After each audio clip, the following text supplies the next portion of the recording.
Blitzboks. Cadilt does well. Pretorius, JC Pretorius! Two players on air, one-handed flag. Pretorius delivers, and Sheikh Soyizwapi says thank you very much. A player donkey in Afrikaans. And I think Coach Neil did say that it's not always a fairy tale, and it wasn't. And it wasn't the ending that he would have wanted. It wasn't the ending that we would have hoped for as well. But I think to send him off in that way was pretty special. And I think that's the last game you always remember, and that a lot of people remember as well. Just in that huddle, he was just grateful to be part of something special, something bigger than himself, and so grateful to be able to stand in a huddle and have brothers around him that week in and week out, day in and day out, strive for the same goal. Hi, I'm Sheikh Soyizwapi. Welcome to the Rugby Hive. He's so dangerous, Freddy Krueger has nightmares about him. Hello and welcome to the Rugby Hive. I'm Dallen, Stanford, and despite my South African accent, I was fortunate enough to play rugby for the United States on the Sevens World Series. And I'm MacDowell, a former Canadian Sevens international. Back in my playing days, I went head-to-head against Dallen in the USA.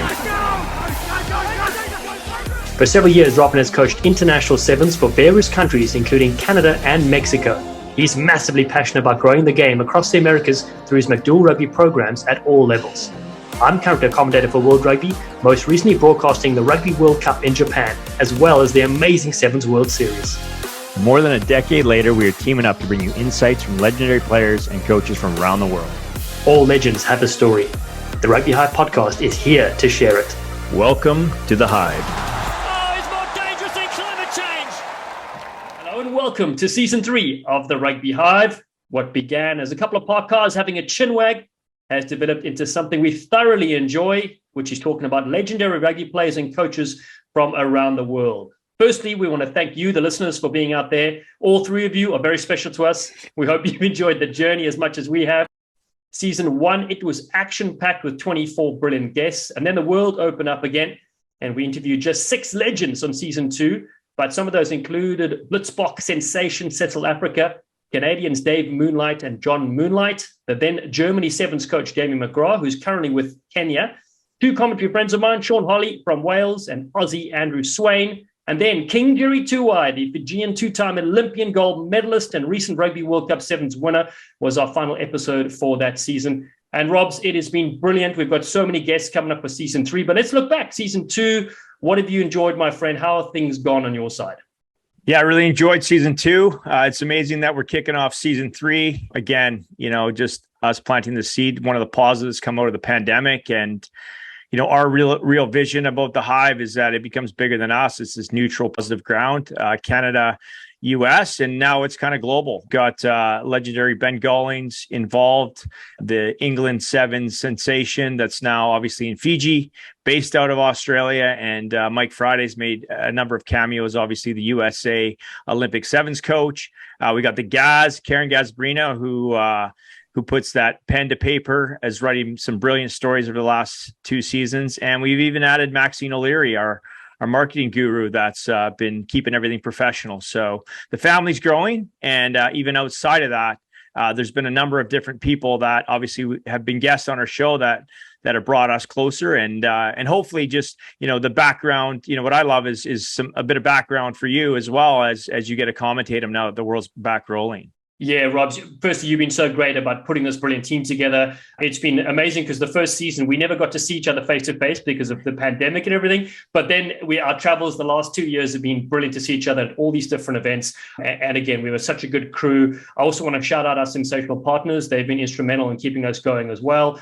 World Rugby Shop is the first one. They produce that sleek clothing range and merch for us. WorldRugbyShop.com, of course, is the website. Just search Rugby Hive. Folks, go wild, add stuff to the cart. We don't care. Click purchase, get it done. New Zulu Warriors. Then Gilbert Rugby Canada. They also have the Rugby Hive branded ball, a bunch of other superb items. Please go to gilbertrugbycanada.com for more. Enduro Sport, another great partner. The premium daily supplement keeps you focused, hydrated, energized for hours. You can get 40% off at rugbyhive.endurosportofficial.com. And then we have not one, but two biltong partners. That's because Robs and myself love to munch on this brilliant stuff. It's Brews Biltong. We featured on our socials recently, is our American partner. You can get some of their delicious biltong and rooibos at brewsbiltong.com. And then north of the border, Canada Biltong is amazing. Check out their products online at canadabiltong.com. And then a massive shout out to the Rugby Network for featuring our episodes on their fantastic platform. Also, if you want to partner with us, don't forget, send us a message on social media or hit up Robin and myself on the socials. Don't be scared. It's not Halloween yet.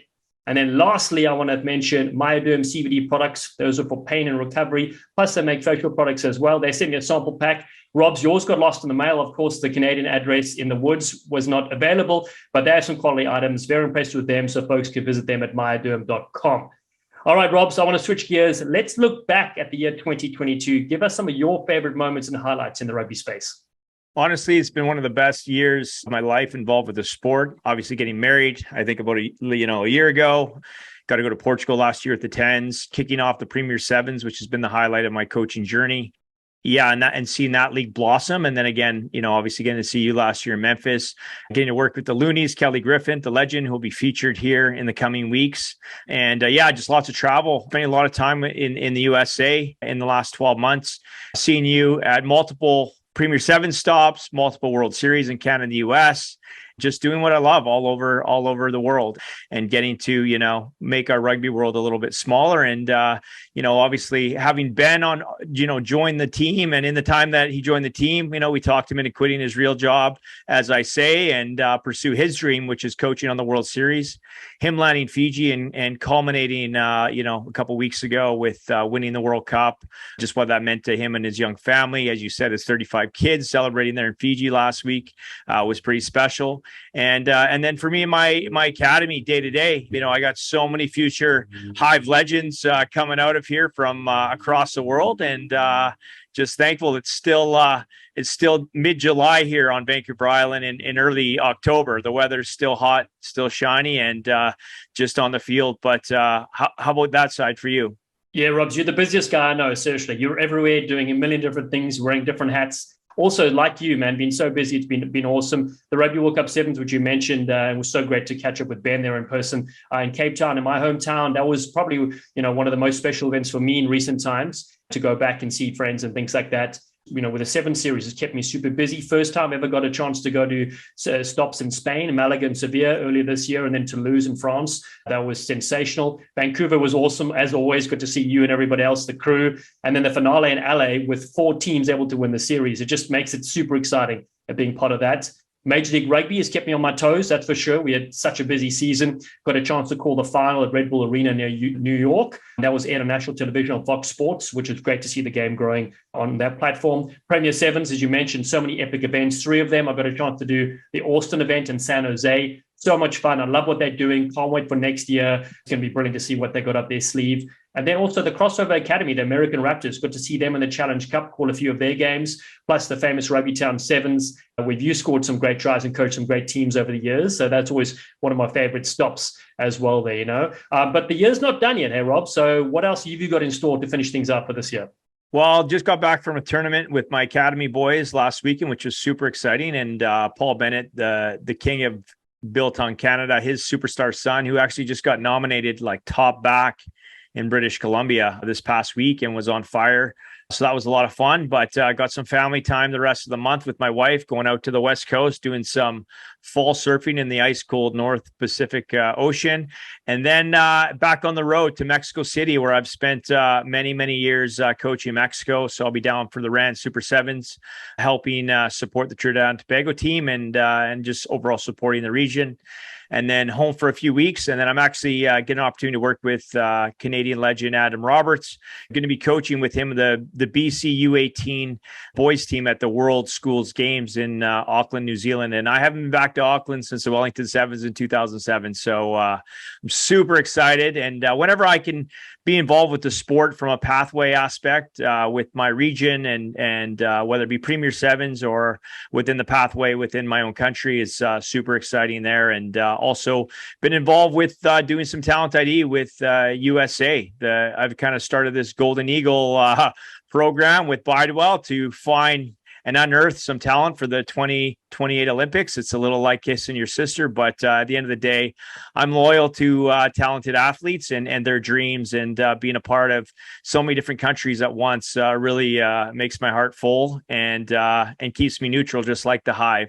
How about you? You're heading out to finally get a commentate at the famous Hong Kong Sevens. How exciting is that? Yes, pal. Similar to you, you know, the last time I was in like Hong Kong was 07, 08, 09, that kind of time period. It's been a long, long time coming. So very excited to head out there and kick off the HSBC World Rugby Sevens series. But so great to hear about your trip to New Zealand. That's going to be brilliant. And then, of course, you know, the Talent ID, sure, it's for the USA, but also you're growing rugby in Canada. So anybody in North America knows how much you're doing for the game, which is cool. And then, Rob's, yeah, I actually have a cool job at the moment. I'm going to do 3 or 4 games in the Rugby Europe Super Cup. So it's great because it's remote commentary. So finally I can get to call some games from home. So as long as Verity is not smashing a few jars behind me, it should go pretty well. The competition, it's in their second year. They've got 7 countries taking part in Europe. And so it'd be pretty cool to kick that off. And then I was going to do the Cape Town and Dubai, but Verity and myself actually moving back to California, which is really exciting, just in time for the winter to kick off here in New England. We've had a lovely time here, but I think it's time for us to get back there to the beaches and some sunny weather as well coming up for the winter. So we've obviously loved our time here working with the New England Free Jacks and being on the East Coast. We'll definitely be back to visit family and friends and that sort of thing, you know. So, but Rob, season 3 kicks off shortly. Let's get to our guest, the brilliant South African Sevens captain, Siviwe Soyizwapi, the man known as Shakes, an inspiration for the Rainbow Nation, a class act, wouldn't you say so? You know, him and Cecil, like that we got an interview here in the recent months, just, yeah, pure class. And, you know, there's a reason why the Blitzboks and Springboks are so successful in both codes.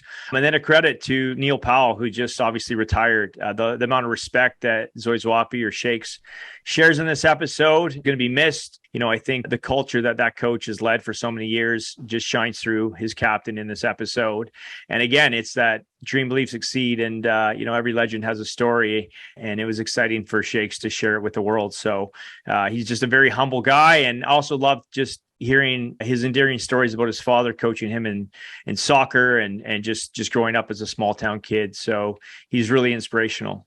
Yeah, he's so great. We had to wait a couple of hours because of load shedding. The power was out in South Africa, but it finally came on. Shakes with a flashlight entered his home, and he finally recorded the episode there. So we hope you enjoyed this one. Make sure you connect on our socials at Rugby Hive on Twitter, Facebook, and YouTube, at My Rugby Hive on Instagram, and our website, rugbyhive.com.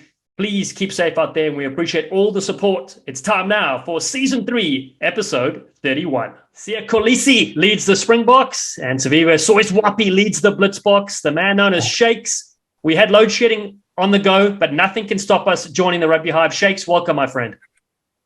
Dallen, thank you so much for having me on your show. It's a lot happening in South Africa with load shedding, but I'm really happy I can be on the show.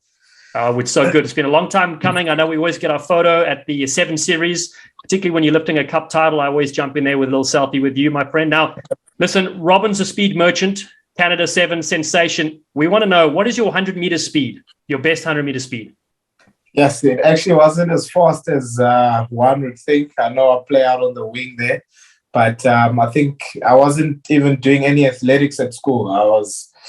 I was more into rugby, and we did athletics as rugby players just to keep our fitness during the off season. And back then in 2011, it was a 10.95. Wow, 10.95. That's quick. That's quick. And that's 2011 before you trained with the Blitzboks and did all that stuff. Well, Robin's time's 15.95. So you've got him at least by a few seconds. I'm just under 20 seconds. So we're thereabouts. We're close. No way. Exactly. The last Blitzbok we had here was another elusive player as well, Cecil Afrika, the points machine. He was retired back then. Obviously, he came back in recent times, and he joined you on your side for the Rugby World Cup Sevens. What was it like having the bloody legend himself back in the fold? Yes, it was something special. I must say we never expected it as a team.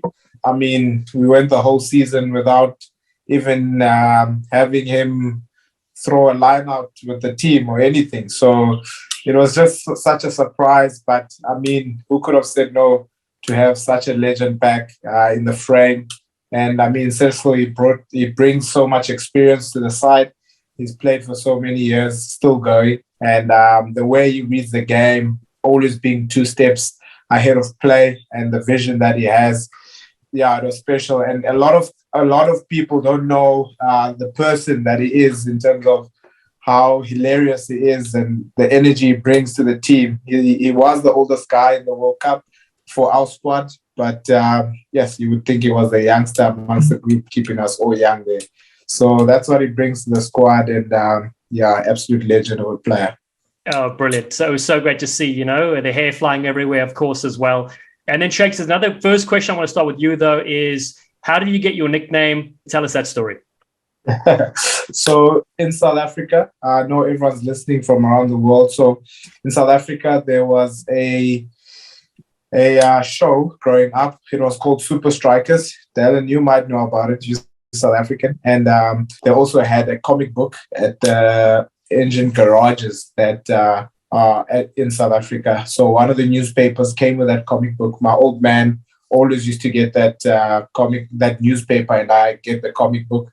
So he used to coach soccer, and I thought I would play soccer as well. The comic is about a football team, and the star player is Shakes. So every time we used to go and when he went to play his games and coach, I would travel with. He reads the newspaper, I get the comic book. I read all about Shakes, and I want to be Shakes. And then the whole team started calling me Shakes, and that's where the name comes from. I've had it basically all my life. I think I was early days, 7, 8, 9, around that time when we were still up and down while he was still coaching. So that's how it came about. I love that story. That's so great, and it's rare to keep a nickname from such a young age. But now it's gone global, so it's brilliant. Yeah, it stuck with me. The king of the shake and bake. Well, we're thrilled to have you on. For me as a coach, constantly trying to inspire athletes to stay in sport and to fall in love with rugby, especially in North America. They don't know what the World Series is. They don't know how amazing rugby is. So we're all crossover athletes in Canada and the US.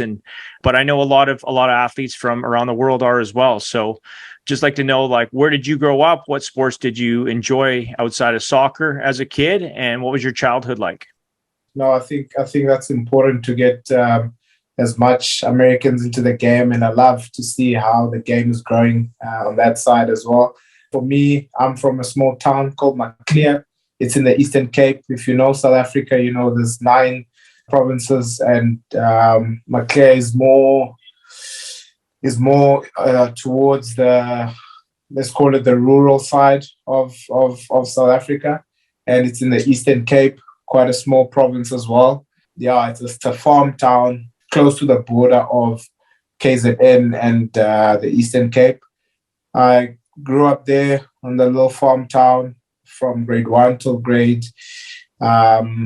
I was in the primary school there. And then 7 to 12, I moved to a boys' rugby school in King Williamstown, which is also in the Eastern Cape, which is more coastal and close to East London. Yeah, I played soccer before I even started school. And when I got to school, I just played rugby as an extramural just to stay out of trouble. And then moving to Dale, that's when the rugby bug bit me, and I just saw the passion of how much the game is loved in the school, and it was so contagious that for me as well, I just fell in love with the game. And yeah, I think from there the rest was history. I love that. And the whole idea is again for us to try and inspire that next generation and realize that everybody came from somewhere small and is now somewhere big, and obviously having that family behind us. Do you have any siblings, and what do they do, and what sports were they into growing up? Yeah, I've only got sisters. So my dad and myself, we were the 2 dudes in the house before my eldest sister got a son as well. And then we were 3. Yeah, my sisters, one is, I think, 40 now. The other one is 33, 32. And then it's me, I'm 30. And then my youngest sister is 27. So 3 girls. I'm the only son. I guess that's why I was so keen to get to boarding school, just to leave the girls and and get out of the house. Well, I always say I got my speed from my older sister because I'd typically antagonize her, and then she would come running. So is that how you learn how to be deceptive and chase and run fast? I teach you a lot. You'll be surprised. All the fights around the house growing up, just trying to get out of trouble. Shakesy, let's talk about Dale College, right? So really small world. My grandfather went to Dale. My father went to Dale. I was there, B, Standard 1, Standard 2, and then my family moved back to Cape Town, where I was born and where we grew up. But my father's family was all there, and in King Williamstown when it was called that still. So let's go to Dale. Let's talk a bit about, you mentioned the coaches and that sort of thing. I believe you played a lock at first. Tell us a bit about that story, because you surely must be the fastest lock in world rugby.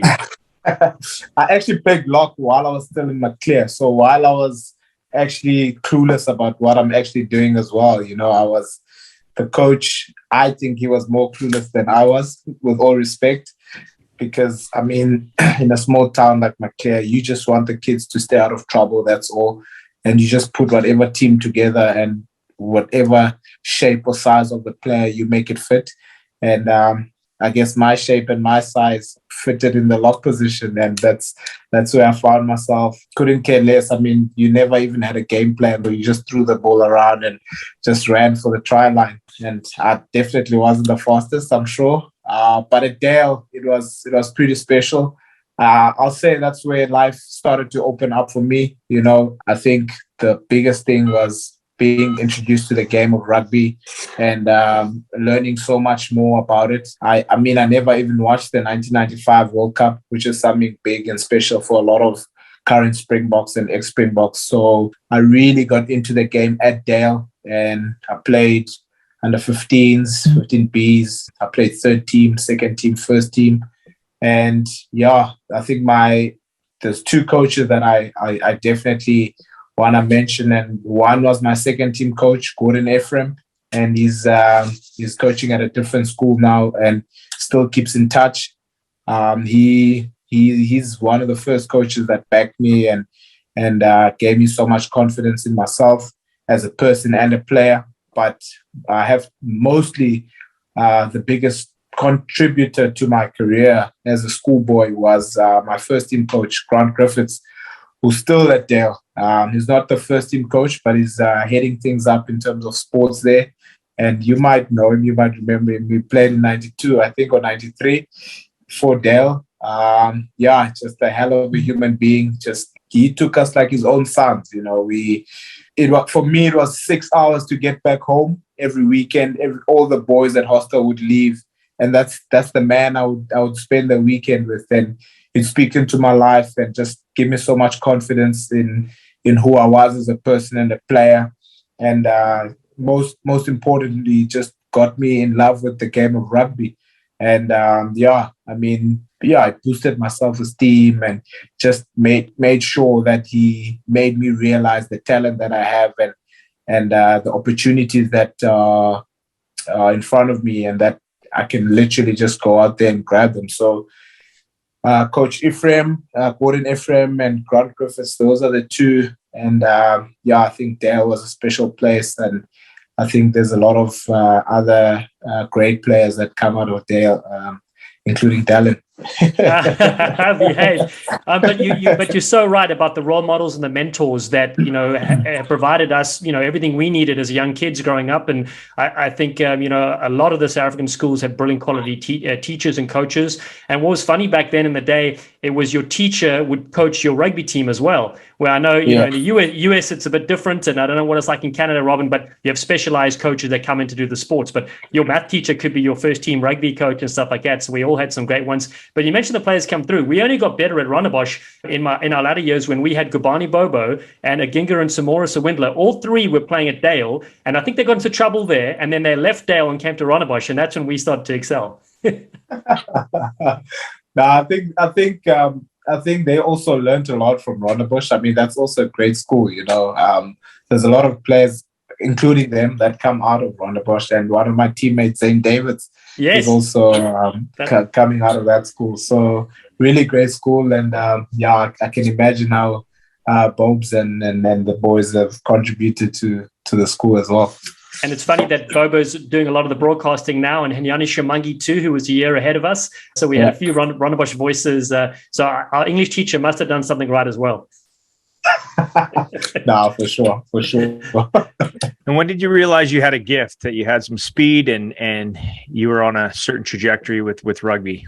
When I was in primary school, I had a close mate of mine. His name was Atumile. He played Craven Week he played Craven Week under 13 when he was 11. He played Craven Week under 13 when he was 12. And he played Craven Week under 13 when he was 13. So he played 3 straight years. And growing up next to him, he was basically my best friend. We played in the same teams at school, but I never got to achieve any provincial colors like he did.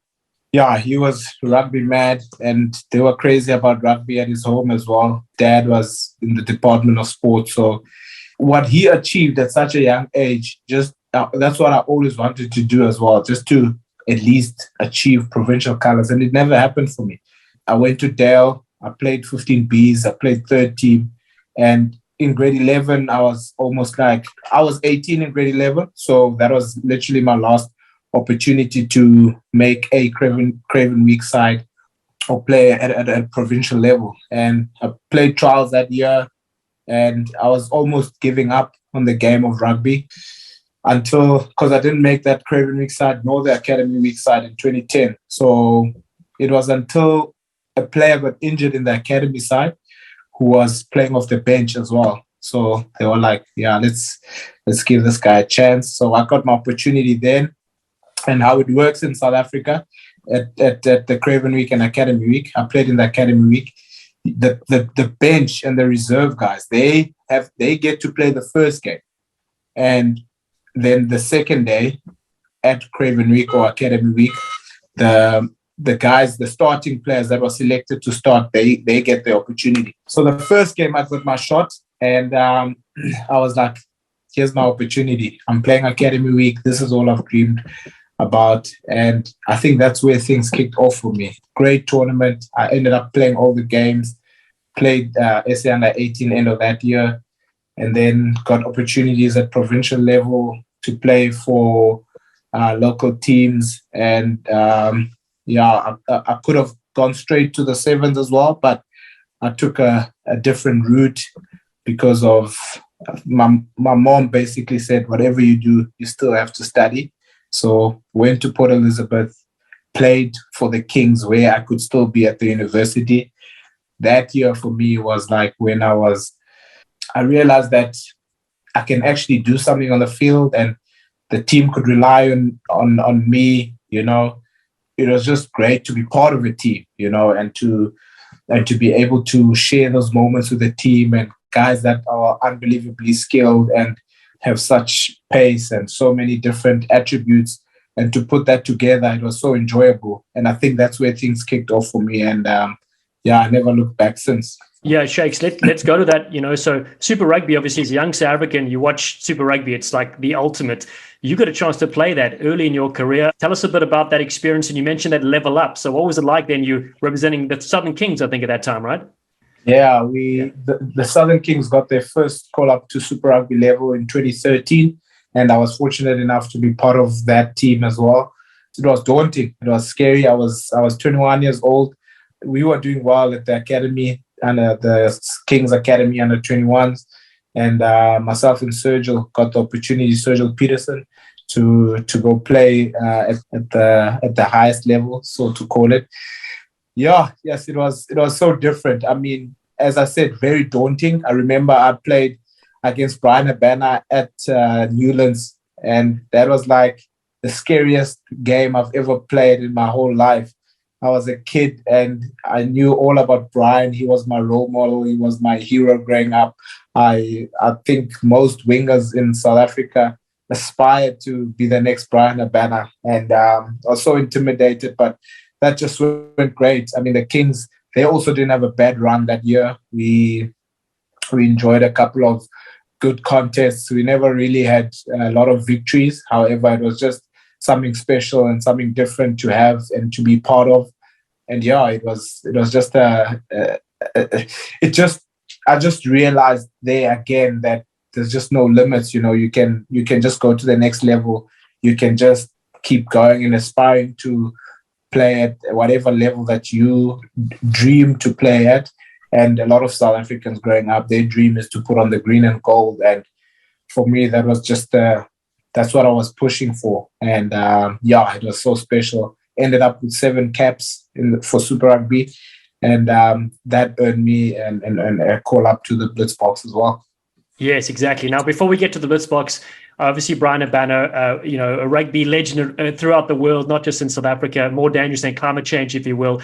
Now, so that's definitely a highlight for you for sure. Now, you also got a chance at a young age to play against Wales. They were touring South Africa at the time. You take us back to your memories of playing, against big international opposition. Yeah, that was also a great opportunity. And you went out there on the field looking to just make a statement. You're playing an international side, and it was something different. And for that side as well, it was world-class players that were playing there. And lucky for me, I actually got to score a try in that game. So it's great memory, and it's such an impeccable venue. The Nelson Mandela Bay Stadium. I still think it's one of the best stadiums we have in South Africa, even though we don't use it that much.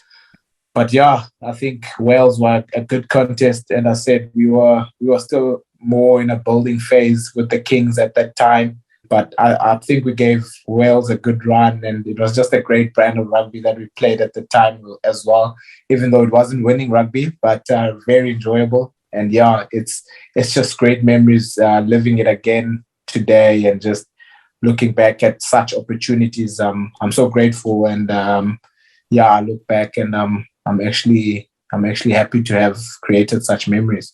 Yeah, and as you said, getting over the try line, always very special, and against a big opponent as well. That's a great memory.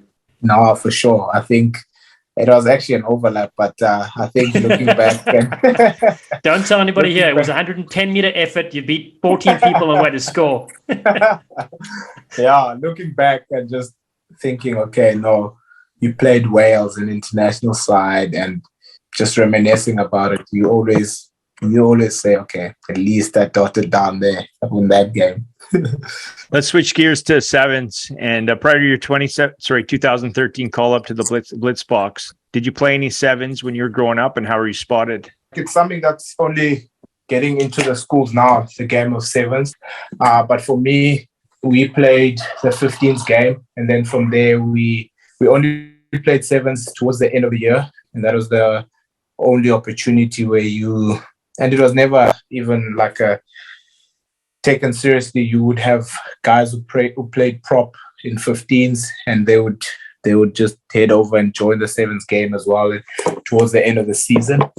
There was a tournament called the Atlantic Sevens that always used to happen after that year-end season where the selected team from the sevens competition at the end of the year from the schools, and then that Atlantic Sevens would happen, and then the schools will come against each other there, and then that'll be all the sevens games that you play in the whole year, and then that was it. But I always knew playing in school that I wanted to play sevens. Yeah, it was just so exciting, and a different brand of rugby that wasn't traditional in South Africa.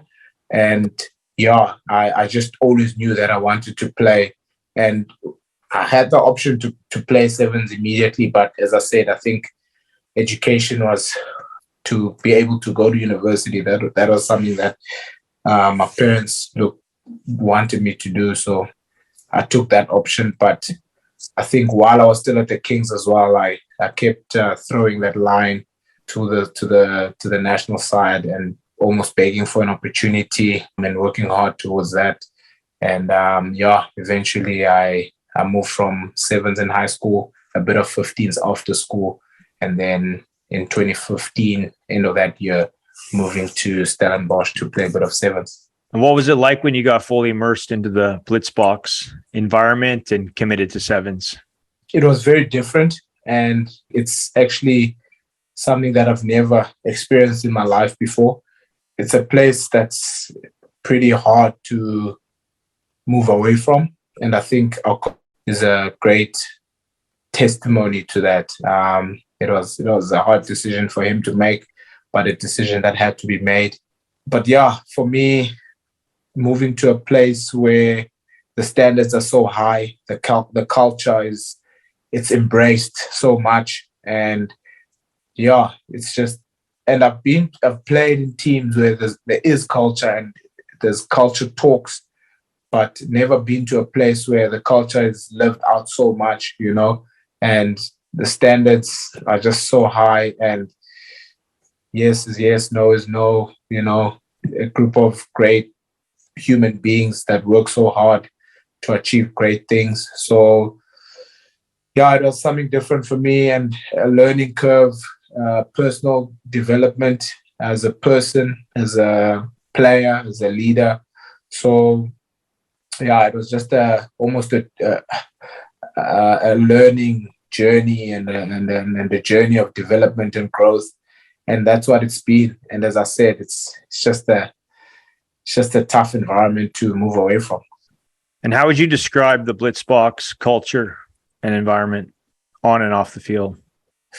I'd say we have a culture of hard work, a culture of honesty. There's different values that the team lives up to, and there's certain standards and protocols that are in place. One of the pillars is family, and that's what we try and live out to the best of our ability, just to be a bunch of brothers off the field. And coming on the field, that makes things easier to be able to almost die for each other on the field and work so hard on the field for one another. Off the field, it's just all about representing and being ambassadors of the Springbok Sevens badge and being ambassadors of the country. On the field, it's all about the hard work. It's we actually have a team ID that we want people, when we run on the field, to identify us with, so it's almost boxes that we make sure that we tick in order to feel that we were successful in that performance. And we never talk about winning. If we've ticked all those boxes in that team ID, then we feel like we're successful, And if we've lost the game, then the better team won on the day. So that's just the culture of the team. That's mostly what it looks like off the field and on the field as well. Just a bunch of. We also have themes. One of our themes for the Olympics were being a bunch of wild dogs. I don't know how much you follow the wilds, but wild dogs, they hunt together as a team, and wild dogs are the most successful hunters as a pack. And wild dogs, they share their prey. They take turns to tire the prey. They strategize to bring the prey down, and those are the kind of things that almost drive and the things that drive the culture, just to make sure the boys are always looking forward to something different, and making sure you living out that culture and out on the field. I actually do know about the Wild Dogs because I was the head coach of the Cape Town Wild Dogs last year in the Rugby 10s Championship. So I actually learned quite a bit about the dogs, and we had a bunch of wild dogs in the team, women from across the world, from Brazil to Mexico to Portugal and South Africa. So that was fun tapping into that, and coach a women's professional side in the USA called the Loonies, which are crazy. So wild and crazy kind of describes me, but I love that kind of. We talk a lot about wolves, Canada, and the way wolves hunt, and the sea wolves, which is the orcas, they hunt like wolves. So we use a lot of those metaphors as well up here. But what I liked what you talked about is you don't talk about winning. And I heard actually last night I was traveling I was doing my coaching masters through Sport Canada. So traveling across Canada late last night, and I was listening to this interview with this gentleman, Graham Reid, who's a legendary Australian field hockey coach, or as people say outside of Canada, a hockey coach. And he works with India currently, and he's developed a system with his team that if they follow their game plan, the score could be like Blitzboks could have lost 15-5, but as far as their point system goes, they actually like outscored their opponents 100-10 based on the things that they were focused on. And so for me, when I coached Mexico at the 2018 World Cup, how I measured success was, different from how a lot of other teams, maybe, the Black Ferns measure success against us. They beat us 40-0, but, we actually didn't turn over, a breakdown. So we got points for that. Or every restart that we received, we got point. We didn't turn over one of those. So it's just all about those measurables. So, I was saying to Dallen before we got on the call with you, just about Fiji winning the World Cup. They're treated like kings, but had they finished second, there's nobody waiting for them at the airport. But at the end of the day, for the team, as far as what you can and can't control, and obviously we know the World Series is the most ruthless arena in the world, as far as the bounce of the ball goes. But yeah, I love that insight in your Blitzboks program. I'm not talking about wins, but talking about the measurables and what you guys are focused on, and as well as obviously the culture piece. And yes, as a fan and supporter and someone that's played against the Blitzboks and coached against the Blitzboks, you can see like the energy and the focus. You do look like a pack when you're on the field. So thank you for sharing that piece. Thanks a lot. And I mean, winning, it can also be a distraction, and sometimes when you're not winning, that's a frustration for you to just try to get to that point of at least doing well and winning, but you have to go through certain processes in order to get to that win, and it's just everything is a step at a time in those processes to reach a end result, and we also talk about chasing perfection with those processes. So everything just needs to be perfect, and we say we chase perfection, and if we don't reach a perfect game, at least we will hit excellence. So that's how we look at things, and it's gone well for a couple of seasons. So I think it's a method and a strategy that's actually been good for the team. Yeah, Shakes, let's delve into that. The process sounds pretty fascinating and amazing. You were part of a legendary Blitzboks squad. They won back-to-back series titles, 2017 and 2018. Robin mentioned, and we know how hard the series is. To win the series, you have to be so consistent throughout the year. You can't just win a couple of tournaments anymore. So a lot to unpack there, So when you look back to those teams and the coaches and the group you had to win on the HSBC World Series, what do you think was different about your team if you had to compare it to the opponents you played against?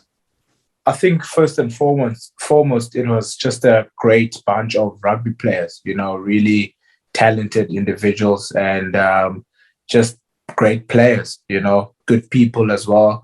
I mean, in that squad, we had Siabelo Senatla, we had Carl Brown, Philip Sneyman, Kwacha Smith was still there, Rwanda was in the frame, Cecil Afrika was doing great things. I just think it's always about buy-in in everything, like how the players buy in. And that group was so focused on just contributing to the success of the Springbok Sevens. And we also, something that we talk about that is that it's never about the player, but it's always about the system, and again, I think that was different for that team in that season and against the opponents that we played against. It was just always about the system, putting the system first. How can I serve the system? And having such talented individuals, great players, and good human beings that we had at the time, and people that were just willing to sacrifice so much for the team and for the system, for the badge. It just all came together, and I think that's what made that team very special and different. Yeah, it's always fascinating to track back and have a look at, you said, the makeup of the different teams. And let's look at this past season, because it was a roller coaster ride. For any fan watching the Sevens World Series outside of supporting individual countries, for the first time, we went to the final tournament in Los Angeles. 4 teams could have won it. I mean, you had Fiji, you had Argentina, Australia, and of course your side as well. So talk us through that. 9 tournaments. Of course, you started off like a house on fire, winning the first 4, but it was so much drama, and we ended in Hollywood as well. But can you touch on the season? Because I know South African fans, of course, that watched and supported you guys were also wondering, what happened, and did the other teams get better, or did something happen within the squad? Those kind of questions obviously were definitely raised. Yeah, no, I think we really had a good start to the season. I think we really had a great preseason, having fresh players coming in, so many individuals making their debuts in the same season. So I think we really had good preparation coming into the season, which is always great because you have your base of conditioning and you have so much opportunity to have team buildings and just to grow closer as a group. And as I said earlier, family is everything, and just that closeness of the individuals in the system, not only the players, but including players and management and coaches and players. So that's very important.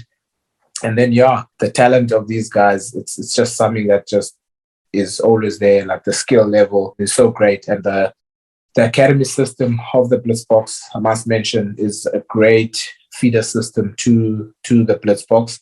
And that's where the players are scouted. And that's where they earmarked Marius Kuman and the current coach, Sandile Ngobo.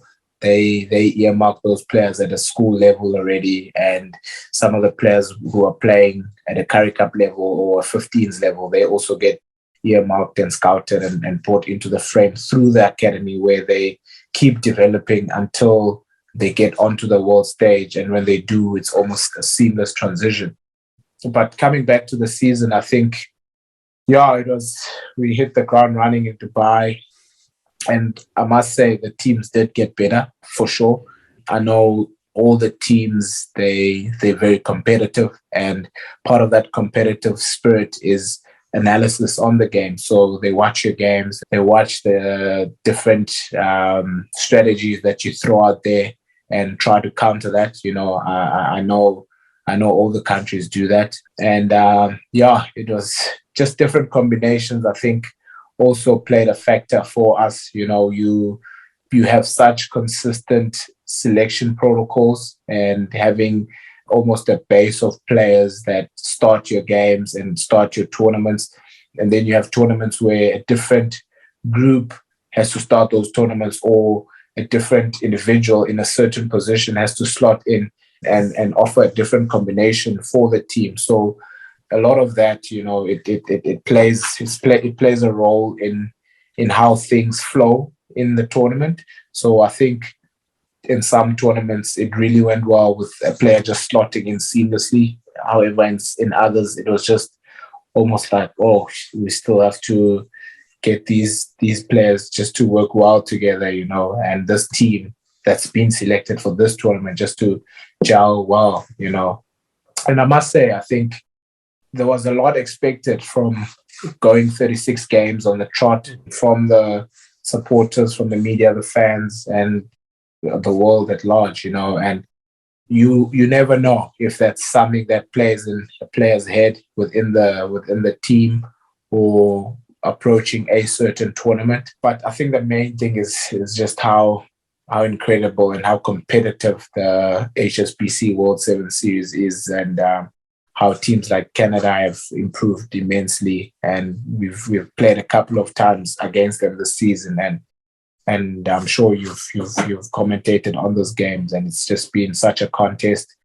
Teams like Fiji, New Zealand, having not played for a couple of tournaments, I believe it actually gave them so much hunger just to catch up. It gave them a challenge to come back on the scene and to face that challenge head on, and to just show that they're also a nation and a country to be reckoned with.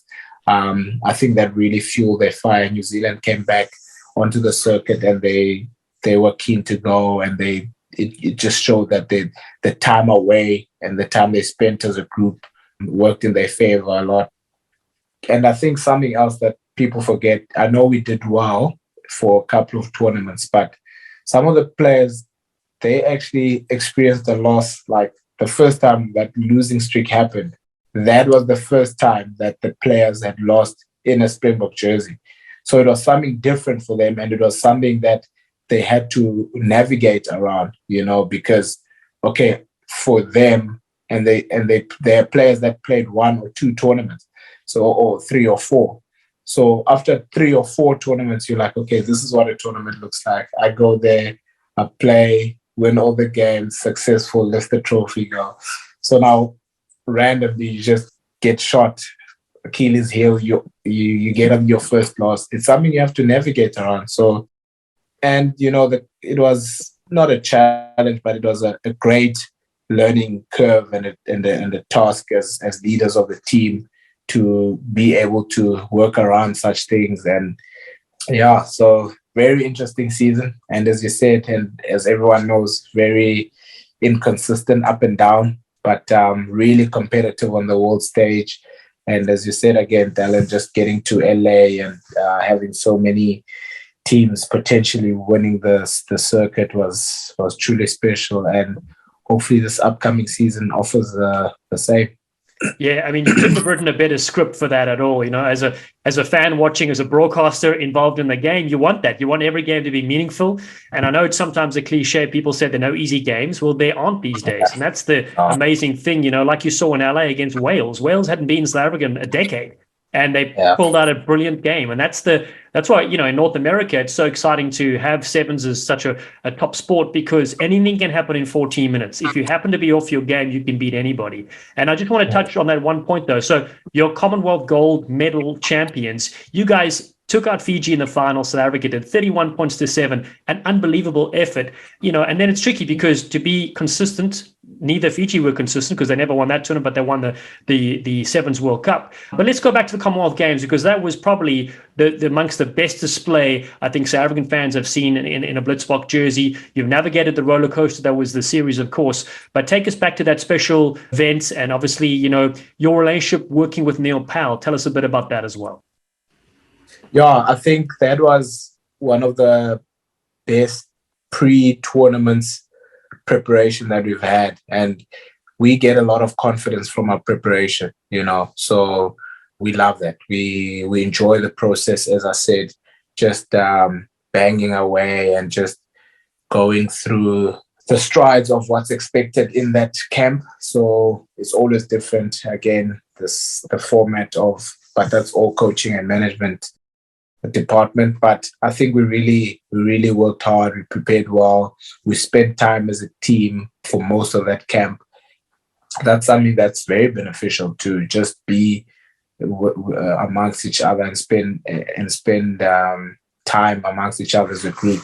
You grow so much closer, and that prep was just so almost close to perfect. And then going into Birmingham, playing at Coventry, everything just came together, and you take so much confidence from the hard work that went in at home and in those camps, and you feed off of that. You use that confidence. And I think Coach Neil is a true leader who led that and spearheaded that preparation, and that's what he's been doing his whole campaign with the Blitzboks and his whole career with the team. So that's just the kind of individual that he is.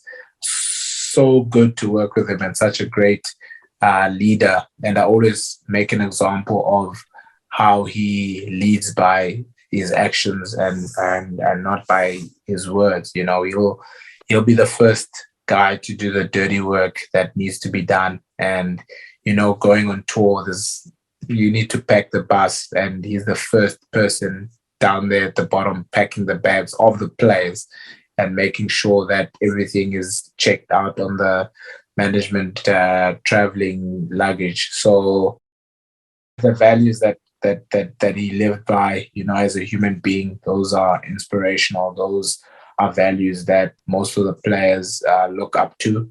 And he always ensured that we become better people before we are better players. And that's one of his slogans that he believed in, that better people make better players. Yeah, it was such an honor to work with him, and I know he's achieved so much as a player and as a coach. I think it's a big loss for the system, but really excited and looking forward to the next call it a new era of a new coach and new players coming through as well. So I think Birmingham was a dream, and everyone looks to go into a Commonwealth Games or Olympic Games to get a gold medal, and for us it was just the perfect performance. Yeah, special to do it with Neil at the helm, and he's obviously been around for 15 years or so, and you've been a big part of his team for many years. So it was really wonderful to see that moment and see you guys lift the trophy and get that gold medal. Fantastic work. Thanks a lot, Dan. It's challenging, like post-pandemic, as far as like different competitions for coaches and the Olympics. There was so much build up for the Olympics last year for all the nations, and if it was going to happen, if it isn't going to happen, and it got delayed. And as a coach, I talk about with lots of other coaches, like pinnacle events cook programs, they cook players, they cook staff mentally, and for players and coaches, I don't think a lot of people understand that. Like this year, the Olympics a year ago, and you had obviously World Series events this year, so getting fired up, and then you have a Commonwealth Games, which is a major pinnacle event. For me, the Commonwealth Games I went to in 2006 was the highlight of my career as a one-off. But then you have World Series events. I mean, each World Series events is almost like a pinnacle event with a lot of travel. And then you have a World Cup. So it's like I felt you guys really peaked at the Commonwealth Games. And I'm obviously close with Bengali. And so I said, like, I think you guys, New Zealand peaked in LA. I said, and you guys, I think, are going to peak at the World Cup. And obviously a bounce here or there can go anywhere, but it's, as a coach who looks at periodization and is planning for a year, like how do you keep a team peaking at like 3-4 multiple pinnacle events within a month? Do you know what I mean? So and players aren't robots, and there's a lot of challenges that go with that. But just to circle up on the Commonwealth Games piece, just watching you guys in that final, it was like a master class. Tiger Woods like chipping from a bunker, and like the kicking display and the connection you guys have for you guys running onto the ball, and it was artistry. So I'm sure there's lots of athletes and coaches going to attempt all this stuff, like after watching you guys put on a display, but none of us will be able to execute it. So, but out of respect to you guys, like, peaking is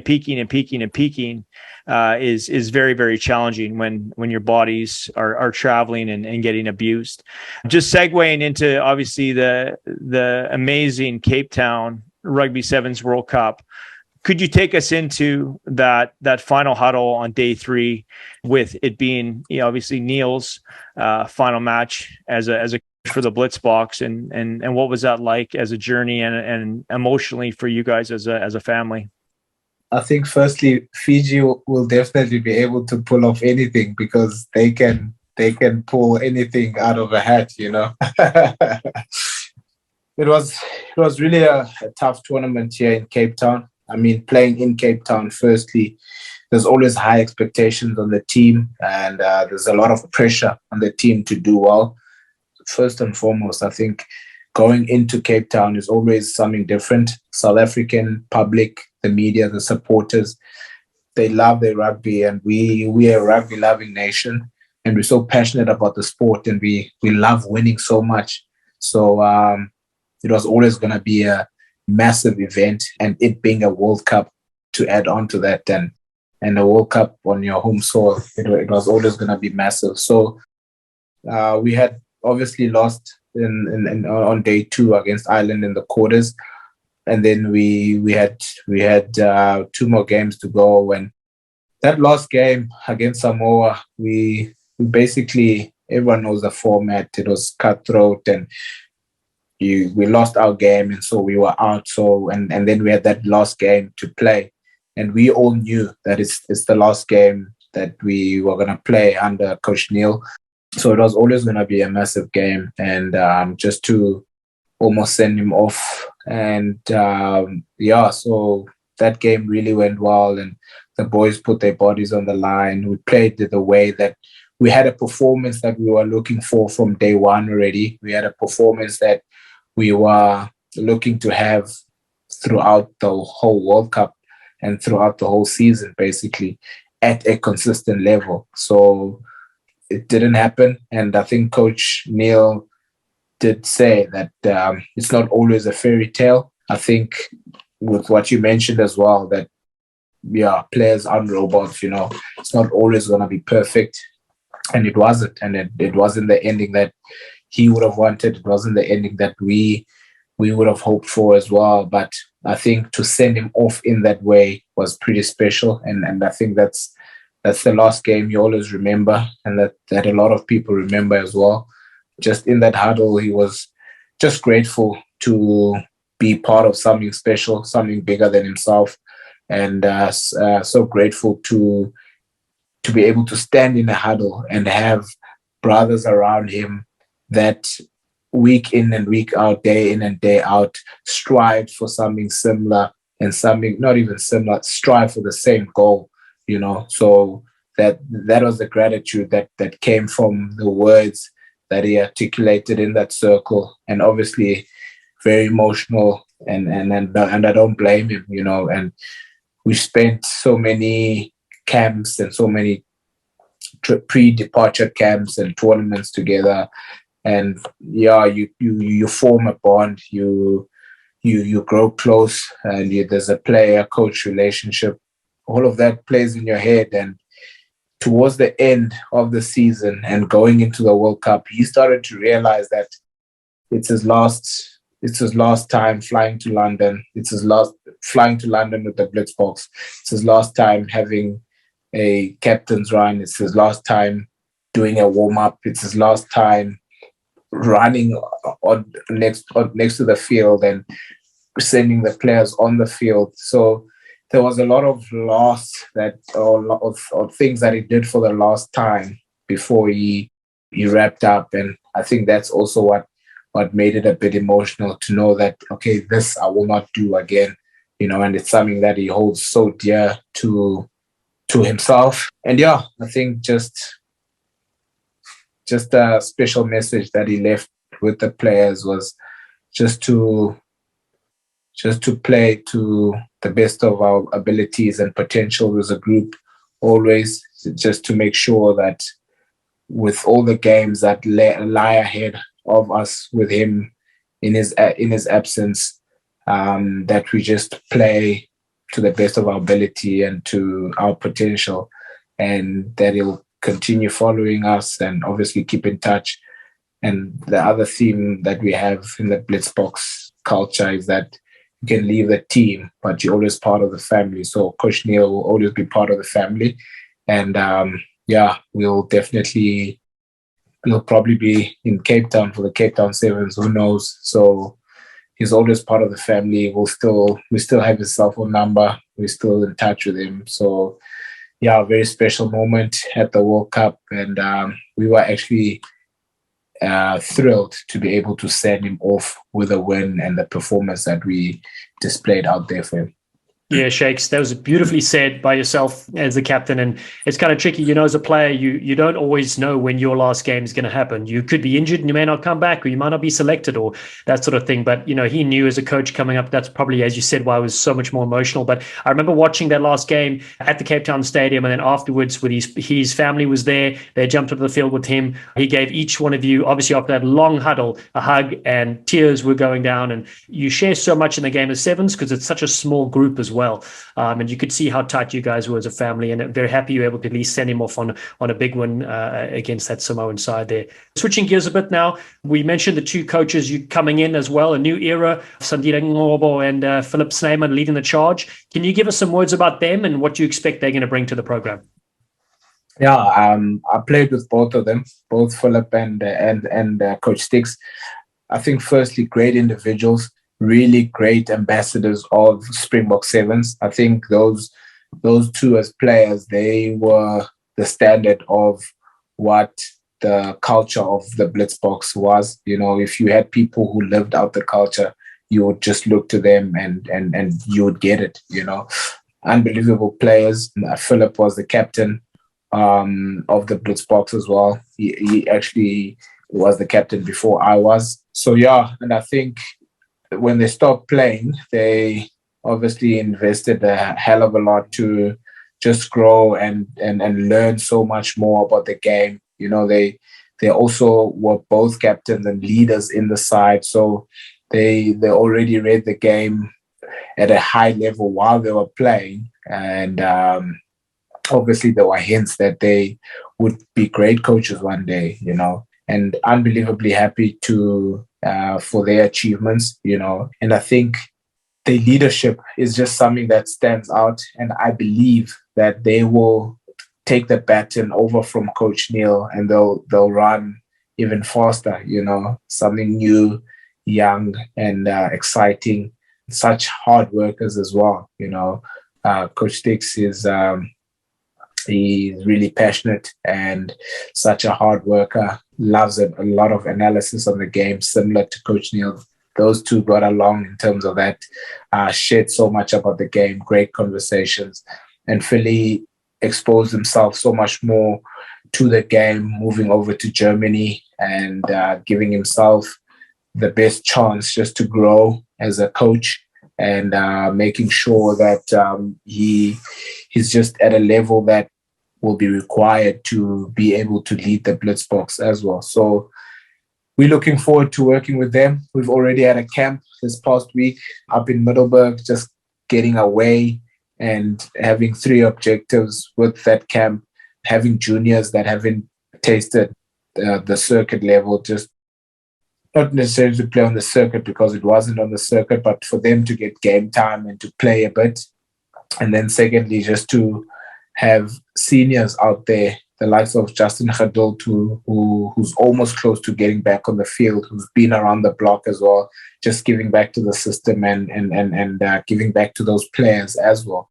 And then thirdly, just team building, just to get away and to grow closer again as a group, with our new coaches, and to just almost stamp it and seal it off that it's a start of something new.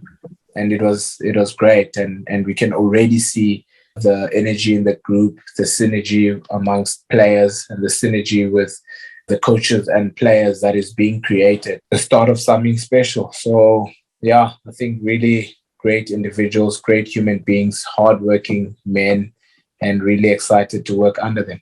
Good Blitzboks fashion, fresh off a World Cup and a nonstop season already in camp, and fresh off the production line. Some players we've never heard of that are likely better than most of the players in the world. I can't wait to see them in action again. I mean, that's players are definitely not robots, but whatever comes off the Blitzboks conveyor belt is just pure gold and so talented. So you guys definitely are doing something right, and obviously, what I've always seen. Well, at least since I remember in 2018, I was at the Hong Kong Sevens with the Mexican women, and we finished before the men start. So I was in the stands watching, and I believe you guys were at the Commonwealth Games, like the Blitzboks were at the Commonwealth Games. So they sent a young side to Hong Kong, and they absolutely tore it up. Like it was like almost every guy I think they were all debutants on the World Series, and so they're thinking like, oh, it's their B team, and a number of countries sent their B team, but yeah, it didn't look like a B team. They absolutely tore it up. So that's super exciting. Obviously, with the amount of pinnacle events that's happened in the last 12 to 16 months,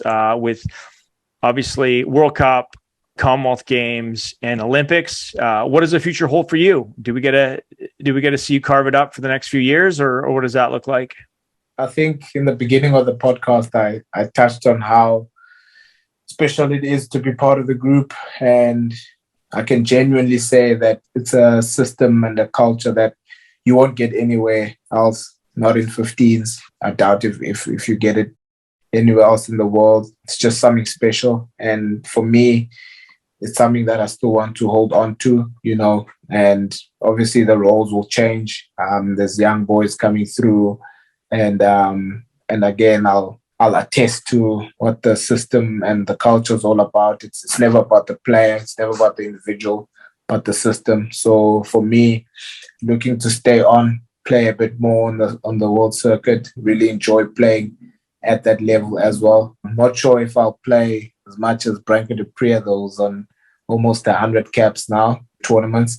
But I'm still looking to push through and just see what the new era looks like, and contribute more to the jersey and to to the system. So yeah, definitely this upcoming season you'll be seeing me, and excited to start a fresh season after a tough year. Sevens rugby has been good and still enjoying it on the world circuit.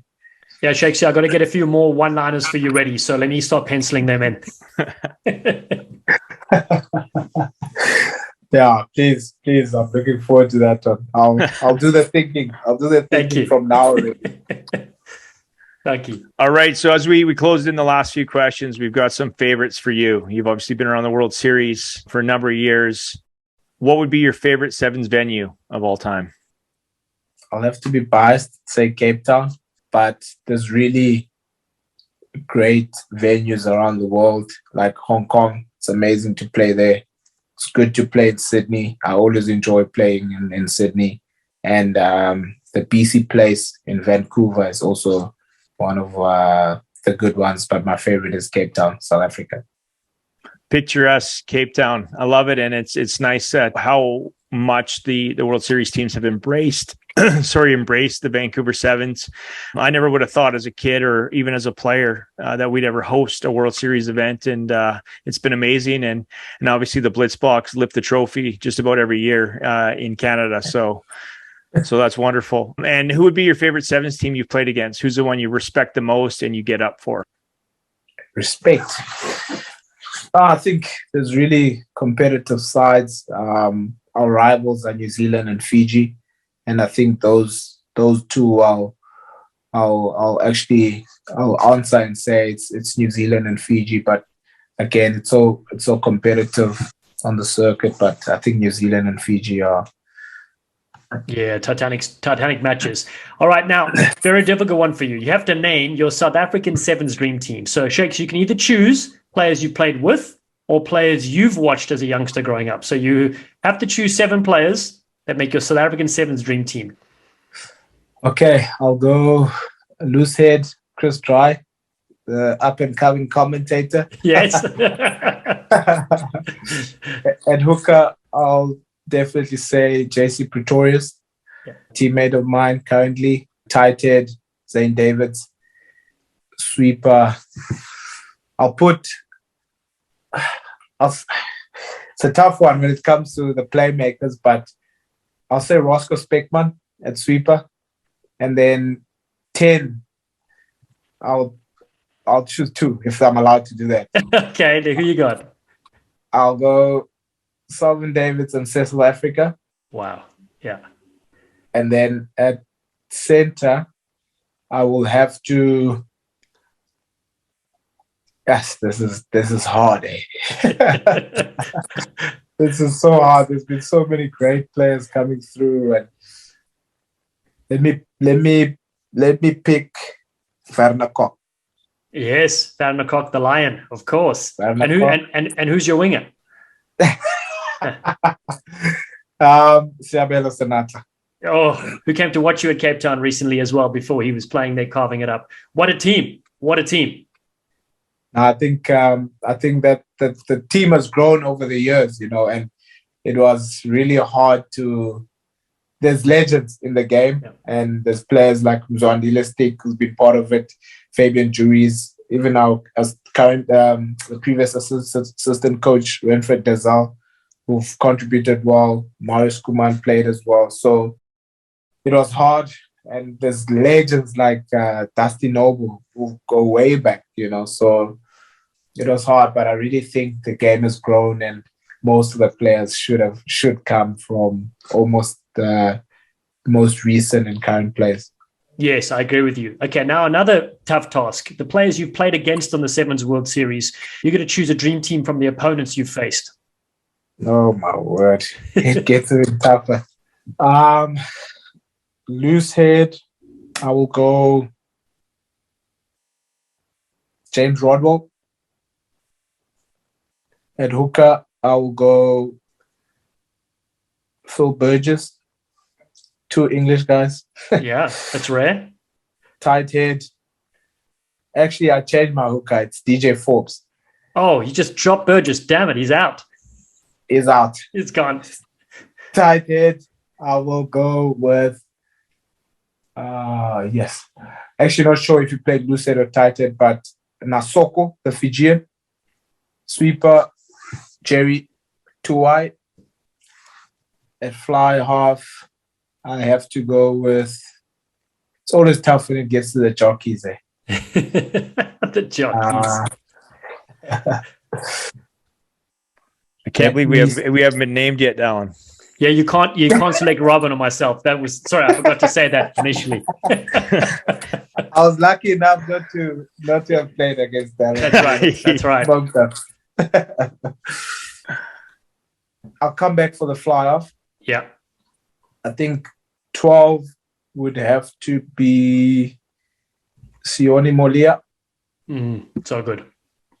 And at winger, Dan Norton. Yeah. Fly half, maybe I should. There's so many, There's so many. Let me just give it to Ravovo, the Fijian. Oh, wow. Yes. Well, that's a quality team. Brilliant work. Love it. I sure wish I had the luxury of having to name those kind of players in my team that I played with. I mean, I played against. I think they're all in the Hall of Fame, the guys we played against, but playing with, no disrespect to my teammates, but we only had one athlete when I played. It was Dave Moonlight, John Moonlight's older cousin. Ooh. And he would go through a hole and we'd hope he'd finish because there's no way we were going to get there. So we had to try, and every time we scored, we had to touch the ball like 10 times. But no, those are some class legends. Like for me and Dallen, like our highlights are not on the field. It's off the field. And, you spend a lot of time together, right? You get some cabin fever from time to time, but what were some pranks that you and your teammates pulled on each other? And what were some of your highlights? Yes. I mean, I think when you have a bunch of guys together for such a long time, as sometimes our camps are up to 4 weeks, so we're together for that long. And when you get to tour, it's like an added excitement of being in a new country, getting away, you're about to compete on the weekend. So, and your prep is pretty much done. You're just sharpening up where you only have like a session in the morning and then pretty much the rest of the day off. So I think there's so much that the guys can get up to. And I think the naughtiest guy that has been part of this team while I was here was Kwagga Smith. And I'm throwing him into my dream team. Just there it is. Before I forget him. The one time we were in New Zealand, and let me just name like a few pranks that I've seen in the team. So our physio, Hugh Everson, I think his nickname should be Blue Cheese. He went through a phase where he took cheese and he just left it under the players' pillows, and he actually rubbed it on the pillowcase, so that when you move the cheese, you're still left with that stench in the room and you can't sleep. But since he's done that, the players have actually hit back and fired back on him. And sometimes they'll take sticky spray and spray his stops. As he wakes up in the morning, he'll put them on and they'll pretty much be stuck to his feet the whole day. So those have been hilarious to see him struggle to get that off his feet. And then on his way to the toilet, he thinks he's shooting straight into the basin, but sometimes the players take cling wrap and just put it over his seat. So he actually cannot see that there's actually a seal where you can't actually pee into the toilet. And that's also crazy because he ends up messing all over the place on his shorts and pajama pants, whatever the case may be. But I think the highlight, I think the guys, sometimes you walk into your room and it looks like a tsunami just wrecked it. Sometimes you went out downstairs for a meal or something, and when you're back, it's like a tsunami happened. For no reason, they'll just flip your bed. Your clothes are all over the place. And, it's just a It's just a disaster. But I think the highlight was when we were in New Zealand, and Kwagga took a video of, I don't know if people saw it or if it went out. He took a video of himself. He took a scoop of Nutella, and then he made as if he took that out of his pants, and then in the video, walking into Chris Dry's room, he knocked into the room, and then Chris's roommate, who was Ruan at the time, Ruan now, opened the door, and then he went straight to Chris's bed and then smeared all of that Nutella on his bedding in his sheets, and then sent that video to Chris, and then on the group as well. I think you had to be there to experience Chris Dry's rage and how furious he was with Kwagga. But that was just the highlight for me and one of the funniest things I've ever seen. He was so upset. I think he did. If no one told Chris that was just Nutella, he would have gone toe to toe with Kwagga. Well, I heard Chris Dry was the prankster in all the tours, so that's brilliant that Kwagga got him back, and you guys were on the inside joke of that. Unbelievable. Nah, for sure. Chris came up with all this tsunami stuff anyway, so he kind of deserved it. The problem is though, once you start that, it never ends. Like, you know, so, and I would likely fire that physio, because if the guys aren't sleeping, he'd be going home on the next plane. Nah, for sure. He's the energy of the group, and that's awesome. The boys enjoy having him on the tours as well. Shakes, brilliant. Now, last couple for you, we're going to let you go, but do you have a personal embarrassing moment? Anything rugby or non-rugby related? Yes. I think I've felt, you always feel embarrassed, you know, when you're not sure of what to do and where to go, sometimes coming in as a new player, and maybe at the airport or whatever the case may be. But I think for me, I almost avoided those because I don't get involved with pranks and all that stuff, you know. I stay away, and I just did my own thing. So yes, I really can't think of one right now. Well, you're the captain as well, so you got to keep up that persona. So there, fair enough. We'll let you go. No, for sure. All right, to wrap it up here, which is near and dear to my heart, what advice would you pass on to a young rugby player listening to this podcast, you know, who will strive to represent their country one day like you? What I always think of is, you never, because I know it happened for me, like, you never know who's watching you in what you're doing. So whether it's picking up litter that is in the premises of your sports facility, chucking it in the bin, that says so much about you as an individual, but we know all about that. But being on the field, you play as if, whether you're playing in a tournament like the one we played in last week in Middelburg, or you're playing at a World Cup in Cape Town, just making sure that you play your best game in that game, you know. And as Dallen said, like, you never know when it's your last game. So in every single thing that you do, I believe that just give it your best and strive to be on top of your game with each training session, with just being you as a human being. Just try to be the best version of yourself in whatever you do. And it speaks volumes to people that are watching. And you never know who is watching you. So I always like to say that to the young boys, and hopefully someone might have an eye on them and select them for the national side. Excellent advice, Shakes. Excellent. Now, forget load shedding. Shake Soyizwapi is electric 24/7.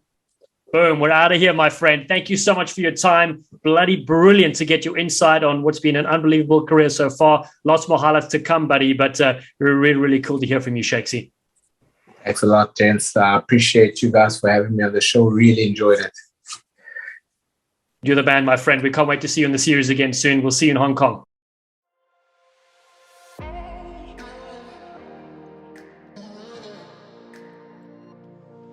Also never stops talking, does Perenara, but I suppose that's the job of a scrum half. Set. He feeds. 5 out from the own line. Satutu picks up, finds Jordan. Jordan skins one.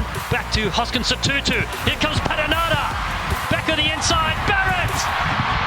Oh, not even Wes Craven could have directed that. It's frightening from the All Blacks. And Bowden Barrett gets a popular try in DC.